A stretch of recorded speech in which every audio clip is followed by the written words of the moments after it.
क्या आपने कभी सोचा है कि आलस जैसी छोटी सी चीज हमारे सपनों की रफ्तार को कैसे कम कर सकती है? आज हम आपको एक कहानी सुनाएंगे जिसमें एक आलसी व्यक्ति अपने आप को ढूंढता है और उस आलस के पीछे छुपी ताकत को समझता है। तो आइए हम सब मिलकर उस आलस के राज को सुलझाते हैं जो कभी कभी हमारी उड़ान को बंद कर देता है। वीडियो में आगे बढ़ने से पहले आप सभी का दिल से आभार चाहता हूं। इस चैनल पर 50,000 सब्सक्राइबर जल्दी ही पूरे हो जाएंगे। आप सपोर्ट करते रहिए, मैं ऐसे ही मोटिवेशनल लाइफ चेंजिंग एपिसोड्स और पॉडकास्टर्स में डालता रहूंगा। तो चलिए कहानी में आगे बढ़ते हैं। दोस्तों, एक नगर में एक महान बौद्ध भिक्षु रहा करते थे। वह बहुत ज्ञानी थे और बहुत ही शांत स्वभाव के थे और उनकी यह बात ही उनकी विशेषता भी थी। एक बार की बात है, बौद्ध भिक्षु नगर वासियों को उपदेश दे रहे थे। बौद्ध भिक्षु कह रहे थे कि शब्दों में जीवन बदलने की शक्ति होती है। अपने शब्दों से जीवन बदलो। हम जो भी शब्द अपने लिए या दूसरों के लिए कहते हैं या जो भी बातें करते हैं उस पे हमें ध्यान देना चाहिए। इतना कहकर बौद्ध भिक्षु ने अपना उपदेश समाप्त किया और वहां से चले गए। एक दिन वह बौद्ध भिक्षु एक मार्ग से होकर गुजर रहे थे। उसी मार्ग से एक युवक होकर गुजर रहा था। उस युवक ने जब उन बौद्ध भिक्षु को देखा तो वह जोर जोर से हंसने लगा और कहने लगा, अरे साधु महाराज, आप तो ढोंगी है। आपके उपदेशों में यह कहने से कि शब्दों में बड़ी ताकत है, आपकी बात सत्य नहीं हो जाएगी। ये सब सिर्फ बातें हैं। भला ऐसे कैसे हो सकता है कि शब्दों से हमारा जीवन बदल सकता है?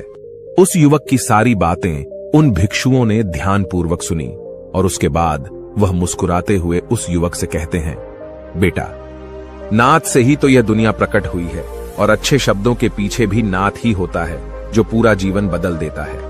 वह बौद्ध भिक्षु उस युवक से कहते हैं, देखो, मैं तुम्हें अपने अनुभव से बता रहा हूं, लेकिन फिर भी तुम्हें यकीन न हो तो तुम इसे खुद आजमा कर देख सकते हो। उन बौद्ध भिक्षु की यह बात सुनकर युवक थोड़ा सा गंभीर हो गया।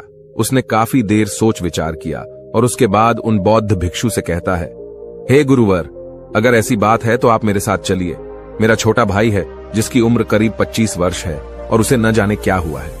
वह करीब 3 वर्षों से कुछ भी नहीं करता, बस लेटा रहता है। दिन भर वो कुछ न कुछ सोचता रहता है। उसकी यह हालत देखकर हम सब बहुत परेशान हैं। माता पिता भी बहुत चिंतित रहते हैं। हम सब ने कई तरीके अपनाए, कई योजनाएं अपनाई, लेकिन कुछ भी काम नहीं आया। हमने कई बार उससे बात करने तक की कोशिश की, लेकिन वह हमसे कुछ भी नहीं कहता। परिवार का हर एक सदस्य पूरी तरह से थक चुका है, हार चुका है। आखिर वह क्या करना चाहता है, किसी को कुछ नहीं पता। तो हमारे शब्दों से उसका जीवन क्यों नहीं बदला? और जैसा कि आप कह रहे हैं कि शब्द सचमुच जीवन बदल सकते हैं, तो क्या आप मेरी मदद करेंगे? इस पर बौद्ध भिक्षु मुस्कुराते हुए उस युवक के साथ चल पड़ते हैं। वह युवक उन बौद्ध भिक्षु को एक खेत में ले जाता है और अपने भाई की तरफ इशारा करके कहता है, हे गुरुवर, यही मेरा भाई है जो पूरे गांव में आलस और मक्कारी के लिए मशहूर है। आप कहते हैं कि शब्दों में वह शक्ति है जो हमारा जीवन बदल सकती है। तो क्या आपके शब्द इसका जीवन बदल सकते हैं? अगर यह सत्य है तो आप इसका जीवन बदल कर दिखाएं। उन बौद्ध भिक्षुओं ने उस युवक के भाई को ध्यानपूर्वक देखा। वह एक पेड़ की छांव में आराम से सो रहा था। जब बौद्ध भिक्षु उस युवक के भाई के पास पहुंचे और आराम से उसके सर पर हाथ फिराते हुए कहते हैं, उठो बेटा, बहुत देर हो चुकी है। यह सोने का समय नहीं, यह तो जागने का समय है। उन बौद्ध भिक्षुओं की आवाज सुनकर वह लड़का थोड़ा सा अचरज में पड़ गया। आखिर कौन है जो मुझे इतने प्यार से जगा रहा है? वरना सभी गांव वाले तो मुझे आलसी और मक्कार ही कहते हैं। आखिर कौन है जो मुझे इतना अपनापन दिखा रहा है? उसने आंखें खोली और आंखें मलते हुए उसने पूछा, हे गुरुवर, आप कौन हैं और यहां क्यों आए हैं? इस पर बौद्ध भिक्षु उस युवक से कहते हैं, बेटा, यह प्रश्न तो मैं तुमसे करना चाहता हूं। तुम कौन हो, यही तो तुम्हें जानने की आवश्यकता है। उन बौद्ध भिक्षुओं की बात सुनकर वह लड़का जोर से हंस पड़ता है और कहता है, हे गुरुवर, यदि आपको मेरे बारे में जानना है तो जाइए और गांव के किसी भी सदस्य से पूछ लीजिए। आपको पता चल जाएगा कि मैं कौन हूं। आपसे हर कोई यही कहेगा कि वह तो आलसी है, मक्कार है, तरह तरह के ताने सुनाएंगे, तरह तरह की बातें कहेंगे। इससे आपको यह जरूर यकीन हो जाएगा और आपको यह पता भी चल जाएगा कि मैं कौन हूं। तभी बौद्ध भिक्षु मुस्कुराते हुए उस लड़के से कहते हैं, सबसे पहले मेरी यह बात सुन लो। मेहनती इंसान के खुद के शब्द उसे अंदर तक चोट पहुंचाते हैं, इसलिए कभी भी अपने आप को कोसो मत। अपने शब्दों को सुधारो और मेरी यह दूसरी बात भी सुन लो। मैंने उन गांव वालों से नहीं पूछा कि तुम कौन हो। मैं तुमसे पूछ रहा हूं कि तुम कौन हो, लेकिन तुमने तो अपनी आदतें मुझे बताई। आलस तुम्हारी पहचान नहीं, तुम्हारी आदत हो सकती है, और इंसान नहीं, उनकी आदतें खराब होती हैं। इसलिए बेटा तुम आलसी और मक्कार नहीं हो, ये तो तुम्हारी आदत है। बस इतनी सी बात है जो गांव वाले नहीं समझ सकते। ये सारी बातें सुनकर वो लड़का थोड़ा सा आश्चर्यचकित रह गया, क्योंकि गांव वाले हमेशा उसे मक्कार, आलसी और तरह तरह के ताने ही सुनाया करते थे। उन बौद्ध भिक्षुओं की यह बात सुनकर उस लड़के की आंखों में आंसू आ गए। वह तुरंत ही दोनों हाथ जोड़कर उन बौद्ध भिक्षु के चरणों में गिर पड़ा और उनसे कहने लगा, आप सत्य कहते हैं, यह मेरी आदत ही है और मैं इस आदत से बहुत परेशान हूं। मैंने बहुत कोशिशें भी की, लाख उपाय किए, लेकिन मैं अपनी इस आदत से छुटकारा ना पा सका। इन आदतों से बाहर आना बहुत कठिन है। मैंने कई बार आलस छोड़ने का प्रयास तक किया, पूरी कोशिश भी की, लेकिन कोई लाभ नहीं हुआ। मैं जब भी कोई कार्य करने की कोशिश करता हूं तो पता नहीं क्यों मेरा मन कहीं और भागने लगता है। मेरा दिमाग किसी और दिशा में काम करने लगता है और मैं उस काम पर ध्यान ही नहीं दे पाता। मैं क्या करूं, कैसे करूं, मुझे कुछ भी समझ नहीं आता। जब भी मैं किताबें पढ़ने की कोशिश करता हूं तो मुझे नींद आने लगती है। मन में एक अजीब सा दर्द महसूस होता है। ऐसा लगता है कि मेरा जीवन यूं ही व्यर्थ जा रहा है, और जब मैं इस दर्द को बर्दाश्त नहीं कर पाता तो मैं सो जाता हूं, ताकि जब मैं उठूं तो मुझे दर्द न महसूस हो। और अब तो मुझे यह भी यकीन हो चुका है कि मैं इन आदतों से नहीं निकल सकता। ये आदतें मुझे नहीं छोड़ने वाली। इस पर बौद्ध भिक्षु उस लड़के से कहते हैं, बेटा, यदि तुम इस आलस की आदत को छोड़ना चाहते हो तो मैं तुम्हें एक सही उपाय बता सकता हूं, लेकिन उसके लिए तुम्हें कल सुबह मुझे मिलना होगा, तभी वह तरीका मैं तुम्हें बताऊंगा। यदि तुम उस तरीके को सीखना चाहते हो तो कल सुबह मेरे पास चले आना। इतना कहकर बौद्ध भिक्षु वहां से चले गए, लेकिन उन बौद्ध भिक्षु की सारी बातें उस लड़के के कानों में गूंज रही थी। वह यह समझ नहीं पा रहा था कि आखिर वह बौद्ध भिक्षु उसे कौन सा मार्ग दिखाने वाले हैं। वह ऐसा कौन सा उपाय बता देंगे जिससे उसके जीवन से आलस्य हमेशा हमेशा के लिए खत्म हो जाएगा। देखते ही देखते रात हो गई। रात भर वह अपने बिस्तर पर करवट लेता रहा और उन बौद्ध भिक्षु की बातों के बारे में सोचता रहा। इसी प्रकार देखते ही देखते सुबह हो गई और वह लड़का उन बौद्ध भिक्षुओं के पास जा पहुंचा। वह लड़का उन बौद्ध भिक्षु को प्रणाम करता है और कहता है, गुरुवर, जैसा कि आपने कहा था, लीजिए मैं आ गया।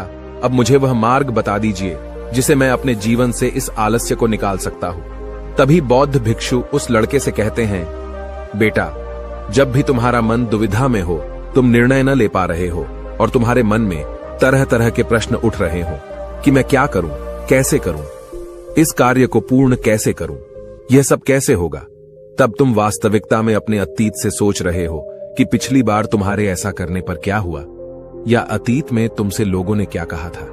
तो आज से कभी भी अपने अतीत से नहीं, बल्कि भविष्य से सोचो। इस पर लड़का कहता है, भविष्य से, वह भला कैसे? तभी बौद्ध भिक्षु उस लड़के से कहते हैं, मान लो कि तुम्हें आज किसी भी चीज की कमी नहीं है। तुम्हारे पास वो हर चीज है जो तुम चाहते हो, वह सारी सुख सुविधाएं हैं। तो अब बताओ, तुम अपना जीवन कैसे व्यतीत करना चाहोगी? उन बौद्ध भिक्षु की यह बात सुनकर वह लड़का कुछ देर के लिए सोच में पड़ गया, क्योंकि आज तक उसने सभी गांव वालों के केवल ताने ही सुने थे। किसी ने भी आज तक उसके जीवन के बारे में उससे ऐसी बात नहीं की थी, और वह गुरुवर उसे आने वाले भविष्य के बारे में उससे बातें कर रहे थे। उन बौद्ध भिक्षु की यह बात सुनकर वह लड़का खुद से प्रश्न करने लग गया कि अगर मेरे पास सब कुछ होगा, धन की कोई कमी नहीं होगी और सारी सुख सुविधाएं होंगी, तो मैं अपना जीवन कैसे व्यतीत करूंगा? कुछ देर सोच विचार करने के बाद वह उन बौद्ध भिक्षु से कहता है, गुरुवर, मैं यह दुनिया घूमना चाहूंगा, पहाड़ों पर चढ़ना चाहूंगा, समुद्र की रेत पर चलना चाहूंगा और मैं एक बहुत बड़ा व्यापारी बनना चाहूंगा। तभी अचानक उस लड़के का ध्यान टूट गया और वह उन बौद्ध भिक्षु से कहता है, परंतु हे गुरुवर, यह सब कैसे संभव होगा?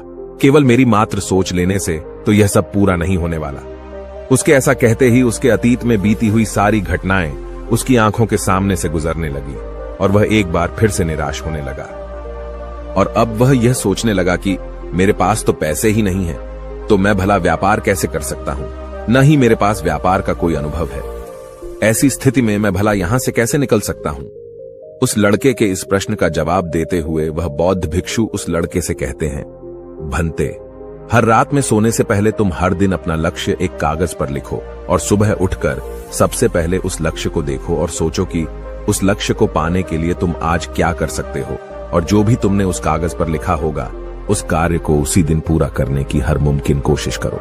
इस पर वह लड़का कहता है, ठीक है, आप सच कह रहे हैं, लेकिन जब मैं बहुत सोचने लगता हूं तो मेरा मन बेचैन होने लगता है और मन में तरह तरह के विचार उठने लगते हैं, और इन विचारों को शांत करने के लिए मैं सो जाता हूं ताकि वह विचार मुझे परेशान न कर पाए। उस लड़के की इस समस्या का समाधान करते हुए वह बौद्ध भिक्षु उस लड़के से कहते हैं, बेटा, अंतर्मन की चाल को पकड़ो और शब्दों की मदद से नया भविष्य बनाओ। तभी लड़का कहता है, हे गुरुवर, आप क्या कहना चाहते हैं? मैं आपकी बात समझ नहीं पा रहा। इस पर बौद्ध भिक्षु मुस्कुराते हुए कहते हैं, बेटा, कैसे होगा? यह जो सवाल है, यह सवाल नहीं बल्कि एक डर है जो तुम्हारे अंतर्मन में बैठा हुआ है, जो तुम्हें अगला कदम लेने से रोक रहा है, तुम्हें कदम आगे बढ़ाने से रोक रहा है। यदि तुम वास्तविकता देखो तो किसी को भी नहीं पता होता कि वह कार्य कैसे होगा, लेकिन एक इंसान जब दृढ़ निश्चय कर लेता है तो वह अपने उद्देश्य को सामने रखकर लगातार प्रयास करता रहता है और वह अपनी सफलता प्राप्त कर ही लेता है। तभी वो लड़का उन बौद्ध भिक्षु से कहता है कि हे गुरुवर, अगर ऐसी बात है तो मन में बार बार चिंता क्यों होती है? मन बार बार बेचैन क्यों हो उठता है? इस पर बौद्ध भिक्षु कहते हैं, बेटा, क्योंकि तुम्हें डर है कि तुम कमजोर हो। तुम्हारे अंतर्मन में बैठा है कि तुम में कुछ कमी है, तुम किसी काम के नहीं हो, और यही कारण है कि तुम कोशिश करने से डरते हो, क्योंकि तुम्हारा अंतर्मन हमेशा तुम्हें रोकता रहता है। जब भी तो कोई कार्य शुरू करना चाहते हो, तुम्हारा मन तुमसे पहले कह देता है, इससे आगे मत बढ़ना, अन्यथा तुम हार जाओगे, और इसी कारण तुम्हें चिंता होने लगती है, तुम्हारा मन बेचैन होने लगता है। तभी वो लड़का कहता है, गुरुदेव, आपने जो कुछ भी कहा वो बिल्कुल सत्य है, लेकिन अब आप ही मुझे बताइए कि मैं इस परेशानी से बाहर कैसे निकलूं? इसका जवाब देते हुए वो बौद्ध भिक्षु उस लड़के से कहते हैं, बेटा, इस समस्या का समाधान बहुत ही आसान और सरल है। तुमने देखा होगा कि अक्सर ही हम अपने आप को दोष देते रहते हैं, अपने आप को तरह तरह के अपशब्द कहते रहते हैं जो हमारे अंतर्मन में जाकर बैठ जाते हैं और वही हमें आगे बढ़ने से रोकते हैं। और इन शब्दों का हम पर बहुत गहरा प्रभाव भी पड़ता है, क्योंकि जैसा हम खुद से कहते हैं, जैसा हम पूरी भावनाओं के साथ सोचते हैं, हम वैसा ही बनते चले जाते हैं। इसलिए यदि तुम खुद को बदलना चाहते हो तो कि तुम भी काबिल बन सको, तो तुम्हें अपने अंतर्मन को नए संदेश देने की जरूरत है, जैसे कि मेरे शरीर का हर एक कण, हर एक हिस्सा, हर एक विचार शांति और ऊर्जा से भरा हुआ है। मैं दृढ़ संकल्प और आत्मविश्वास के साथ हर दिन के लक्ष्यों को पूरा करता हूं। मैं अपने कमजोरी को अभ्यास में बदलता हूं, चिंता को ध्यान में बदलता हूं। मैं उत्साह और ऊर्जा से भरा हुआ हूं, लगातार अपने लक्ष्यों पर काम करता हूं। ऐसे शब्द जब तुम खुद से कहोगे तो तुम शक्तिशाली महसूस करने लगोगे और तुम्हारी सारी चिंताएं खत्म होने लगेंगी, क्योंकि यही शब्दों की ताकत है। वह तुम वही बना देंगे जो तुम खुद से कहोगे। तुम जितनी भावना के साथ यह वाक्य बोलते हो, उसे महसूस करते हो, उतनी ही भावनाओं से यह शब्द तुम पर असर करना शुरू कर देंगे। धीरे धीरे यह शब्द तुम्हारे मन और व्यक्तित्व की सोच का हिस्सा बन जाएंगे। लेकिन मेरी एक बात याद रखना कि तुम्हारा अंतर्मन इतनी आसानी से हार नहीं मानने वाला। जब तुम आगे बढ़ोगे तो मौका मिलते ही वह तुम्हें पीछे खींचेगा। तुम्हारे अतीत के बीते हुए सारे कड़वे अनुभव तुम्हें याद दिलाएगा, ताकि तुम डर जाओ और एक बार फिर से अपने लक्ष्य का पीछा करना छोड़ दो। लेकिन तुम्हें इसकी चिंता नहीं करनी है। उन सकारात्मक शब्दों के कारण तुम्हारा मन सकारात्मक विचारों को स्वीकार करने लगेगा। आगे वह बौद्ध भिक्षु उस लड़के को चेतावनी देते हुए कहते हैं, मेरी एक बात और याद रखना कि तुम्हारा ध्यान आलस्य पर नहीं होना चाहिए, अर्थात तुम्हें कभी आलस नहीं मिटाना, बल्कि तुम्हें एक नए भविष्य का निर्माण करना है, एक नए व्यक्तित्व का निर्माण करना है। तुम्हारा पूरा ध्यान केवल इस पर ही होना चाहिए। उन बौद्ध भिक्षुओं की बात सुनकर लड़का कहता है, ठीक है गुरुवर, आप जैसा कहते हैं मैं वैसा ही करूंगा। तभी वह बौद्ध भिक्षु उस लड़के से कहते हैं, बेटा, अभी तो मैं इस गांव से जा रहा हूं, लेकिन कुछ सालों के बाद मैं वापस आऊंगा। इतना कहकर बौद्ध भिक्षु वहां से चले गए और वह लड़का अपने घर लौट गया। लेकिन अब उस लड़के के मन में तरह तरह के विचार चल रहे थे। वह लड़का यह सोच रहा था कि अगर मैं अपनी मनपसंद जिंदगी जीने लगूंगा अगर मैं दुनिया घूमने लगा, नए लोगों से मिलने लगा और अपनी पसंद का काम करने लगा, तो मेरी जिंदगी कैसी होगी। उस बात को ध्यान करके उसने एक कागज पर अपना लक्ष्य लिखा और लिखकर सो गया। अगली सुबह जब उसकी आंखें खुली तो उसने उस पेपर पर लिखा हुआ लक्ष्य एक बार दोहराया। उसके बाद वह कुछ देर के लिए शांत हो गया। तभी उसे उन बौद्ध भिक्षु की बात याद आई कि तुम अपने लक्ष्य के लिए आज क्या कर सकते हो। उसने खुद से सवाल किया कि मैं आज अपने इस लक्ष्य को प्राप्त करने के लिए क्या कर सकता हूं। तभी उसे एक बार फिर से उस पेपर की तरफ ध्यान दिया। उस पेपर पर लिखा था कि मैं बाजार जाता हूं और लोग व्यापार करने की कौन सी चीजें, कौन से सामान लेकर आते हैं। मैं उन चीजों को देखता, उन चीजों को पता करता। वो पढ़ने के बाद तुरंत ही बाजार चला गया। वह अलग अलग दुकानों पर बैठा उन्हें देखा, लेकिन उसे कुछ समझ नहीं आ रहा था, क्योंकि लोग अलग अलग व्यापार कर रहे थे, अलग अलग तरह की चीजें और सामान ले रहे थे, और किसी ने उसकी कोई मदद नहीं की। वह बहुत उदास हो गया और निराश होकर वापस घर लौट आया। तभी उस लड़के को उन बौद्ध भिक्षु की एक और बात याद आई। शब्दों में बहुत ताकत है और शब्द हमारा जीवन बदल सकते हैं। उसे वह सकारात्मक विचार याद आए। वह उन्हें सुबह शाम दोहराने लगा और अब से वह हर दिन ऐसा ही करता। देखते ही देखते 1 महीना बीत चुका था, लेकिन अब तक उसके जीवन में कोई बदलाव नहीं आया था। अब वह लड़का यह सोचकर निराश होने लगा था कि उसके जीवन में तो कुछ भी परिवर्तन नहीं हो रहा। लेकिन 1 महीने के बाद उसे महसूस हो रहा था कि वह पहले से अच्छा महसूस कर रहा है। उसका दिमाग अब अच्छी तरह से सोच पा रहा है। वह पहले से ज्यादा चलने फिरने लगा है। धीरे धीरे उसे समझ में आने लगा कि जो लोग आगे बढ़ते हैं, महान काम करते हैं, उनकी सोच में कितना अंतर होता है। वे लोग हमेशा शक्तिशाली विचार सोचते हैं। दूसरों की छोटी सोच और डर से वह कभी प्रभावित नहीं होते। जब भी उनके सामने कोई मुश्किल आन पड़ती है तो वह घबराते नहीं, बल्कि उस समस्या का समाधान निकालते हैं। इस समस्या के समाधान पर ध्यान केंद्रित करते हैं और न ही वह कभी किसी का इंतजार करते हैं। वह केवल खुद पर विश्वास करते हैं और तुरंत ही कदम आगे बढ़ाते। जब उस लड़के को ये सारी बातें समझ में आने लगीं, तो उसने भी धीरे धीरे अपने कदम आगे बढ़ाने शुरू किए। उसने बिल्कुल वैसा ही व्यवहार करना शुरू किया। अब से वो कभी खाली नहीं बैठता था। जब भी उसका मन करता, वो बाजार जाता और लोगों के बारे में जानता समझता कि वो किस प्रकार व्यापार कर रहे, कौन से चीजें खरीद रहे हैं और किन चीजों पर उन्हें लाभ हो रहा है। और जब उसका मन करता तो अपने पिता की मदद भी करता था। वो अपने पिता के साथ मंडी में जाता, वहां पर जाकर मोल भाव करता। ते हमेशा कुछ न कुछ सीखने में ही जुटा रहता है। तभी एक दिन गांव में एक मसाले का व्यापारी आया। उसे कुछ पढ़े लिखे नौजवानों की जरूरत थी, जो माल की गिनती कर सके और हिसाब रखने का काम कर सके। वह लड़का अपने लक्ष्य को जानता था कि उसे क्या पाना है। उसे समझ में आ गया था कि इस काम से उसे बहुत कुछ सीखने को मिलेगा। बेहिचक उस सेठ के पास पहुंच गया। वह जानता था कि उसे उस काम के बहुत कम पैसे मिलेंगे, लेकिन फिर भी वह उस काम को करने के लिए तैयार था। अब उस लड़के की सोच पूरी तरह से बदल चुकी थी। अब वह बाकी लोगों की तरह नहीं सोचता था। बहुत ईमानदार और समझदारी से काम करता था। देखते ही देखते करीब 3 महीने बीत गए और अब व्यापारी यह समझ चुका था कि नौजवान बहुत ही समझदार है और वह उसे व्यापार में बहुत मदद करता है। इसलिए उस मसाले के व्यापारी ने उस लड़के को अपना सहायक बना लिया। उस व्यापारी ने देखा कि इस लड़के की दिनचर्या सबसे अलग है। ये हर दिन पढ़ता है, लिखता है, सुबह उठकर ध्यान करता है, नई चीजें सीखता है। परेशानी आई तो भी विचलित नहीं होता। ये सबसे सम्मान से बात करता है, सबका आदर करता है। देखते ही देखते 1 साल बीत चुके थे और अब तो व्यापारी उस नौजवान से बहुत खुश था। उसने धीरे धीरे उस नौजवान को व्यापार के सारे गुण सिखा दिए और देखते ही देखते वह लड़का अब एक छोटा सा व्यापारी बन चुका था। और जब उस लड़के के अंदर व्यापार की समझ आ गई तो उसने जड़ी बूटियों का व्यापार शुरू कर दिया और देखते ही देखते केवल कुछ ही वर्षों में उस नगर का सबसे बड़ा व्यापारी बन गया। लोग उसे सबसे बड़े व्यापारी के नाम से जानने लगे। उसकी नाम दूर दूर तक फैलने लगा। करीब 5 वर्षों बाद जब वह वापस अपने घर लौटा तो लोग बहुत हैरान थे। उसे देखकर लोग बहुत अचंभित थे। उसके सारे जानने वालों ने उस लड़के से पूछा, तुम इतना कैसे बदल गए?